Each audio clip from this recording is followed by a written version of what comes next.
नमस्कार दोस्तों, कैसे हो आप सब लोग। एसएससी जेई के प्रीवियस ईयर क्वेश्चन का हम सॉल्यूशन कर रहे थे।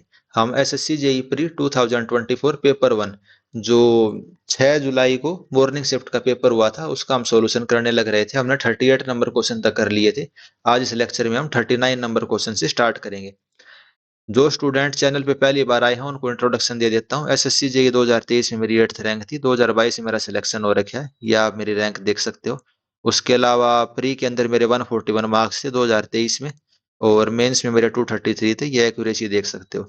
तो सॉल्यूशन तो हम करेंगे ही, आपको ये भी पता चलेगा पेपर को कैसे अटेम्प्ट करना होता है, और बाकी और भी चीजें आपको सीखने को मिलेंगी। तो आज के सॉल्यूशन का पहला question: if the load on an RCC lintel due to the wall above it is in the form of a triangular portion, then the angle subtended by the triangle at either end of the lintel shall be। जो lintel होता है भाई, खिड़की हो गई, दरवाजे हो गए, उसके ऊपर हम लिंटल को प्रोवाइड करते हैं। लिंटल बीम होती है, उसके ऊपर कितना लोड आता है, तो उसके ऊपर जो ईंटें होती है ना लिंटल की, तो एक ट्रायंगुलर पोर्शन के अंदर जितनी ईंटें होती हैं उन सभी का लोड उसके ऊपर आता है। और हम ट्रायंगल कौन सा लेते हैं? हम इक्विलेटरल ट्रायंगल लेते हैं। हम कौन सा ट्रायंगल लेते हैं? Equilateral triangle. और उस ट्रायंगल के साइड लिंटल के साथ कितना एंगल बनाएंगे? 60 डिग्री का। इक्विलेटरल ट्रायंगल 60 डिग्री का एंगल बनाता है। Next question: find the quantity of brick work for underground septic tank shown in the figure. तो एक सेप्टिक टैंक आपको बनाना है इस टाइप से। कितनी ईंटें लगेंगी आपको ये बताना है। तो इस सेप्टिक टैंक में जो ईंटें लगेंगी वो कहाँ लगेंगी? केवल दीवारों में लगेंगी, ना तो स्लैब में लगेंगी, ना भाई जो नीचे फ्लोर दिख रहा है उसमें लगेंगे। ठीक है। जो ये दीवारें दिखने लग रही हैं, 4 दीवारें और बीच में एक ये दीवार, इसमें हमारी ईंटें लगेंगी। पहले हमें क्या करना है? लेंथ निकालनी है, और फिर उसके थिकनेस से और हाइट से मल्टीप्लाई कर देना है। हाइट हमें इसमें कितनी लेनी है? 2 मीटर की हाइट लेनी है। हाइट अपने को केवल 2 मीटर की लेनी है। इस वाले दीवार की हाइट 1.5 मीटर लेनी है। और लेंथ आपको इसकी सभी की दे ही रखी है। जैसे बीच वाली दीवार की 2.5 मीटर लेंथ है, इसकी कितनी हो जाएगी भाई? 7.2 है।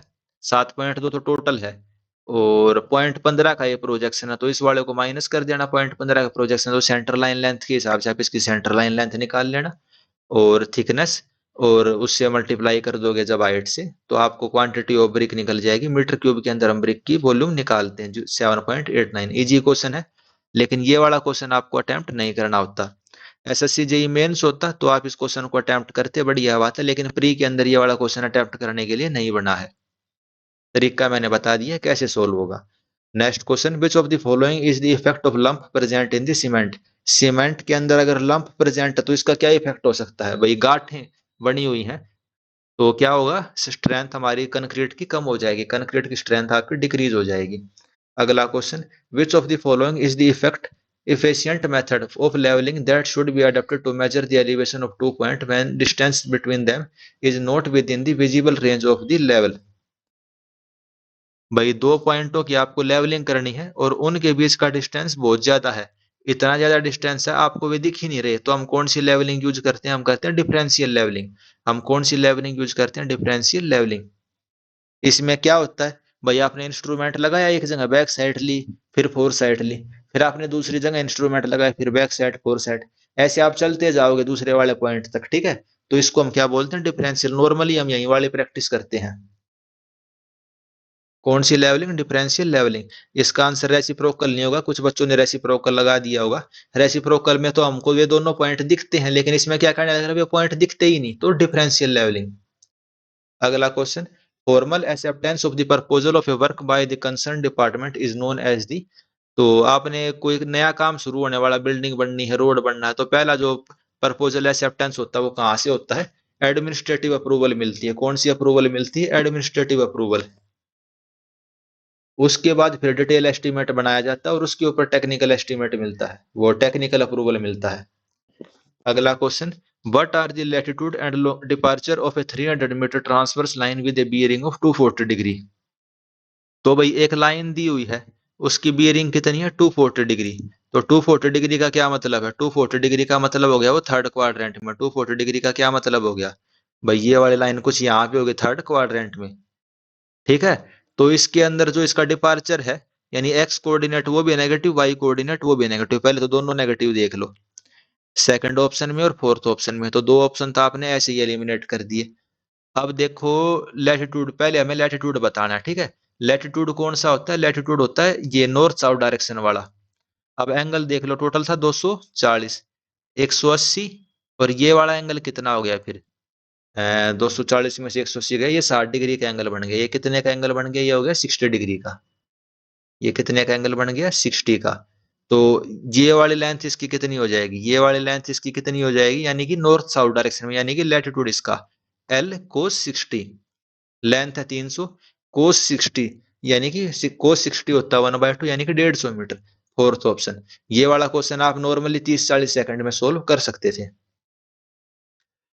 अगला question, how much deflection should be made in the hollow of a block during the hollow concrete block wall construction. आप एक दीवार बनाने लग रहे हो दीवार किस चीज की बनाने लग रहे हो? होलो कंक्रीट ब्लॉक की। तो हम कितना डिडक्शन लेंगे? हम कोई भी डिडक्शन कंसिडर नहीं करते। डिडक्शन कितना लेंगे? Zero deduction. ठीक है। तो कंक्रीट का ब्लॉक होता है, यानी कि जो ईंट है आपकी, वो ईंट अंदर से खोखली है। बाहर से तो आपको दीवार पूरी की पूरी जैसे नॉर्मल दीवार दिखती है वैसी है, लेकिन अंदर से वो खोखली है। तो उसके लिए हम कोई भी डिडक्शन नहीं करते। अगला question, using the plinth area method estimate the construction cost of building having plinth area 15 metre square और प्लिंथ रेट है 2000 पर मीटर स्क्वायर। तो 15 दूनी 30, 30,000 रुपये रेट हो गया। तो इसमें बताओ क्या करना था? 5 सेकंड का भी क्वेश्चन ही था। 15 total area multiply by plinth rate. अगला क्वेश्चन, असर्शन रीजनिंग का क्वेश्चन है। पहली स्टेटमेंट पढ़ते हैं। A channel should be design for a velocity that will neither deposit the sediment nor scour the bed and bank. This velocity is known as the non scouring non silting velocity. भाई channel हम ऐसी velocity के हिसाब से बनाएंगे, ना तो silting हो और ना स्कावरिंग हो। तो बिल्कुल सही बात है, ऐसा ही चैनल हम बनाने की कोशिश करते हैं। लेसी थ्योरी है, कैनेडी थ्योरी है। रीजन पढ़ते हैं। If the velocity is too low, the sediment held in suspension will settle down, whereas if the velocity too high, water will scour the bed and side of the canal। तो इसको explain भी करने लग रही है। भाई जो channel होता है उसको हम कैसी वेलोसिटी के हिसाब से बनाएंगे? ऐसी वेलोसिटी ना तो सेडिमेंट करवाए और ना स्कावरिंग करवाए। क्यों? क्योंकि अगर वेलोसिटी कम हुई तो सिल्ट हमारा सेडिमेंट करेगा, और वेलोसिटी ज्यादा हुई तो स्कावरिंग करेगा। सिल्टिंग का मतलब तो ये होता है भाई सिल्ट आके डिपॉजिट हो गई, और स्कावरिंग का मतलब पानी की स्पीड इतनी ज्यादा थी मिट्टी को उठा के वहां से लेके चला गया। तो दोनों स्टेटमेंट सही भी हैं, एक दूसरे को एक्सप्लेन भी करती हैं। इसको आप बीच में भी कोज लगा के पढ़ लिया करो, असर्शन रीजनिंग में आपको चीजें क्लियर हो जाएंगी। अगला क्वेश्चन, टेलोरीमीटर होता है इलेक्ट्रॉनिक डिस्टेंस मेजरिंग इंस्ट्रूमेंट। तो वो किस चीज का यूज करता है? टेलोरीमीटर यूज करता है माइक्रोवेव्स का। एक होता है डिस्टोमेट, डिस्टोमेट होता है रेडियो वेव पे, टेलोरीमीटर होता है माइक्रोवेव पे। और most accurate distance measuring instrument होते हैं ये डिस्टोमेट और टेलोरीमीटर। डिस्टोमेट रेडियो वेव पे, टेलोरीमीटर माइक्रोवेव पे। स्टार्टिंग में ही पढ़ते हैं, बिल्कुल बेसिक वाला क्वेश्चन है।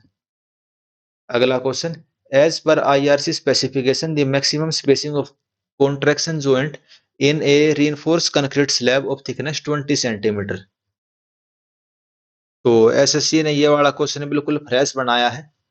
तो इस वाले में बहुत बच्चों ने गलती करी होगी, 4.5 मीटर लगा के आ गए बहुत सारे बच्चे। भाई कॉन्ट्रैक्शन जॉइंट की स्पेसिंग कितनी लेंगे? 4.5 मीटर। लेकिन इसका आंसर वो नहीं होगा, इसका करेक्ट आंसर होगा 14 मीटर।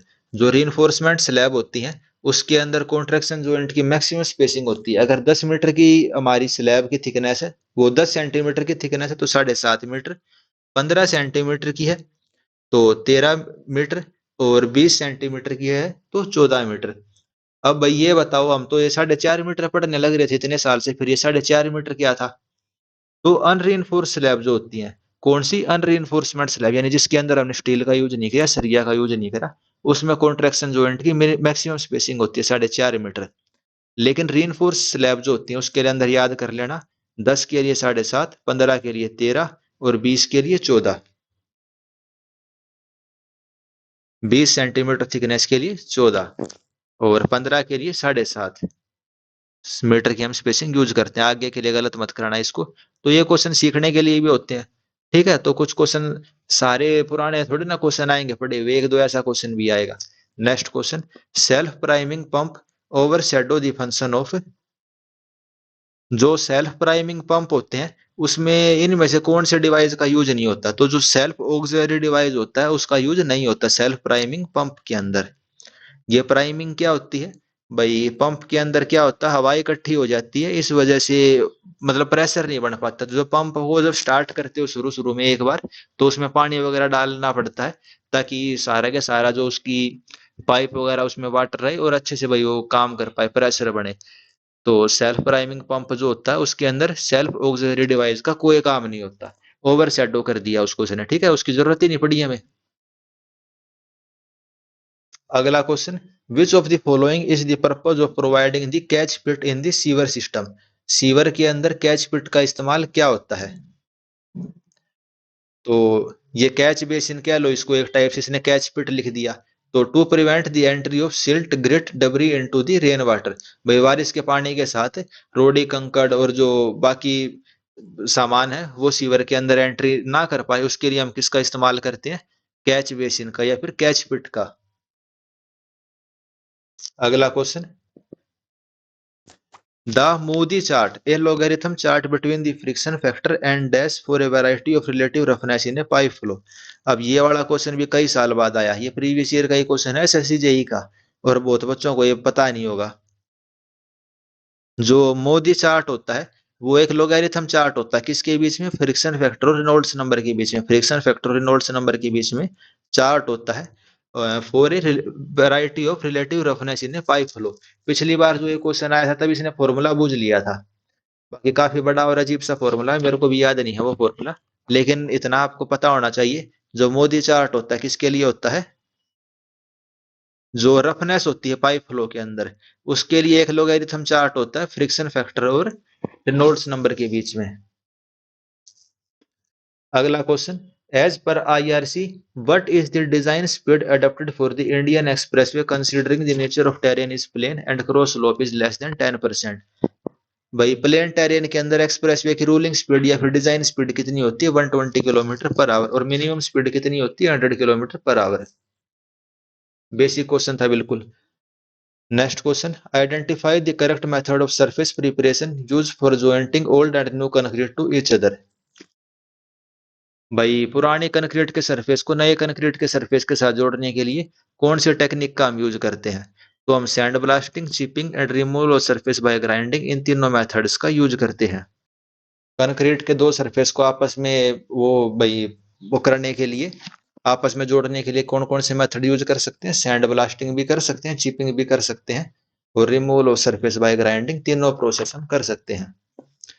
अगला question, which of the following staff reading are taken at a turning point that necessitate the instrument change point in the levelling work? जो चेंज पॉइंट होता है वहां हमें कौन कौन सी रीडिंग लेनी पड़ती है? तो भाई जो पिछला स्टाफ स्टेशन था उससे तो हम लेंगे फोर साइड, और जब हमने दोबारा से स्टेशन को नई लोकेशन पे रख दिया तो हम कौन सी लेंगे? बैक साइड लेंगे। तो हमें बैक साइड भी लेनी पड़ेगी और फोर साइड भी लेनी पड़ेगी, इंटरमीडिएट साइड हमें नहीं लेनी पड़ती। तो बिल्कुल बेसिक क्वेश्चन था भाई, टर्निंग पॉइंट है जहाँ पे भाई अपने आपने स्टेशन की लोकेशन चेंज करी तो आपको बैक साइड भी लेनी पड़ेगी, फोर साइड भी। अगला question, pumping of water from the earth surface to the overhead tank located at the relatively higher elevation is an example of. तो भाई जमीन जमीन से पानी आपने पंप करके टंकी में पहुंचा दिया, तो किस चीज का एग्जांपल है? प्रेशर फ्लो का। किसका एग्जांपल है? प्रेशर फ्लो का। भाई प्रेशर के साथ ही तो आपने जमीन से पानी निकाल के भाई टंकी में पहुंचाया, तो प्रेशर फ्लो। अगला क्वेश्चन, सिलेंडरनेस रेशो क्या होता है? तो सिलेंडरनेस रेशो का फॉर्मूला होता है effective length upon radius of gyration of the member.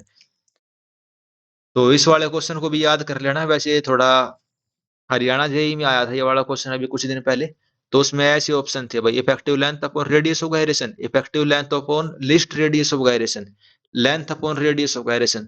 तो कंफ्यूजन रहता है काफी सारा, तो इस चीज को आप याद रख लेना। सिलेंडरनेस रेशो क्या होता है? Effective length of the member divide by radius of gyration of member, lambda is equal to L divide by R. क्या है ये? Radius of gyration of member. क्या है ये? Radius of gyration of member. Minimum radius की बात नहीं हो रही यहाँ।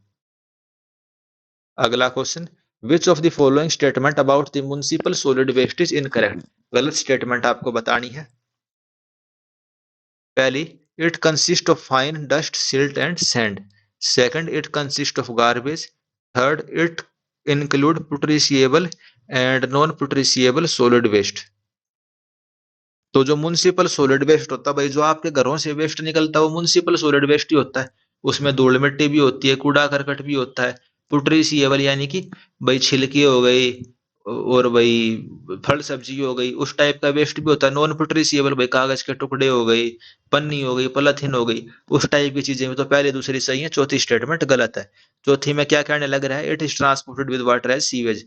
तो आप जो म्युनिसिपल सॉलिड वेस्ट होता है, जो भाई कूड़े वाला आता है, उसको सीवेज थोड़ी ना देते हैं, उसको तो भाई कूड़े वाला डब्बा होता है, उसके अंदर ये सारी चीजें होती हैं भाई, धूल मिट्टी वगैरह, गार्बेज वगैरह, वो चीजें होती है। तो फोर्थ स्टेटमेंट हमारी गलत हो गई।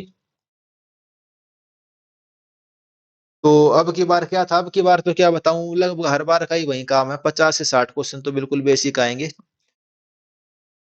और 30-40 क्वेश्चन तो ऐसे होते हैं जो भाई आप अपने मतलब नॉन टेक्निकल फ्रेंड को दे दो, वो भी सोल्व कर देगा। बस आपको ढूंढने होते हैं और इजीली उनको करना होता है फटाफट। What are the fix time traffic signal. तो फिक्स टाइम ट्रैफिक सिग्नल क्या होते हैं, ऐसे सिग्नल जिनकी फिक्स ड्यूरेशन होती है इच फेस की। हर फेस की एक फिक्स ड्यूरेशन होती है, ऐसे सिग्नल्स को हम क्या बोलेंगे, फिक्स टाइम ट्रैफिक सिग्नल। नाम से भी पता चलने लग रहा है, fix duration for each phase. Phase का क्या मतलब है भाई, ग्रीन वाला फेस, रेड वाला फेस, येलो वाला फेस। अगला question, the water is flowing through a pipe of diameter 8 centimetre under 40 newton per centimetre square of pressure and with 3 metre per second of mean velocity, what will be the kinetic head. तो kinetic head क्या होता है, P square upon 2 जी। Velocity कितनी है इसकी, 3। तो 3 का square divide by 2 जी, यानी कि 9 डिवाइड बाई 20। तो 9 डिवाइड बाई 2 क्या होता है, 4.5। 10 से डिवाइड किया तो 0.45। तो 5-10 सेकंड में होने वाला क्वेश्चन था। विच of the following is not the main criteria for selection of pump. Pump को हम कैसे सिलेक्ट करते हैं भाई, कितनी हाइट तक पानी लेके जाएगा, कितना डिस्चार्ज रहेगा, प्रेशर क्या रहेगा। लेकिन एटमोस्फेरिक प्रेशर के हिसाब से हम उसको सिलेक्ट नहीं करते भाई, एटमोस्फेरिक प्रेशर तो हर जगह सेम रहता है ना। अगला question, in approximate quantity method of preparing approximate estimate wall foundation are measured in. Approximate quantity method के अंदर वॉल फाउंडेशन को हम कैसे मेजर करेंगे, मीटर्स के अंदर। जो दीवार होती है उसको हम कैसे मेजर कर सकते हैं, वॉल फाउंडेशन को मीटर के अंदर, क्योंकि उसकी लेंथ थोड़ा डायमेंशन बड़ा होता है, बाकी सारे बहुत छोटे होते हैं। अगला क्वेश्चन, भाई दो आपको टेस्ट दे दिए। पहले टेस्ट में 10 किलो का एमर है, 500 mm का फोल है, 3 लेयर है, 25 नंबर ऑफ लेयर्स हैं।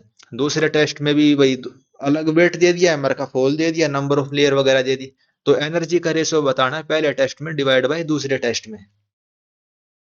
पहले में कितनी एनर्जी जाएगी, 10 किलो का एमर है, मल्टीप्लाई बाय 500 mm, कितनी लेयर है, 3, मल्टीप्लाई बाय 25, डिवाइड बाय ऐसे ही दूसरे के लिए कर दो, डिवाइड करना था, आपका आंसर आ जाना था 2। तो 63 का 2 ऑप्शन, केवल डिवाइड करना था। 10 into 500 into 3 into 25 divide by 5 into 250 into 6 into 25। तो ठीक है दोस्तों, आज इस लेक्चर में इतना ही रखते हैं। मेरे लैपटॉप की भी बैटरी लो का आपने नोटिफिकेशन देखा ही होगा। तो बचे हुए क्वेश्चन अगले लेक्चर में करेंगे। आई होप आपको कुछ सीखने को ही मिला होगा इससे। Thank you and best of luck for exam. आप चैनल को सब्सक्राइब कर लो, दोस्तों के साथ शेयर कर दो। पीडीएफ आपको टेलीग्राम के ऊपर मिल जाएगी। Thank you.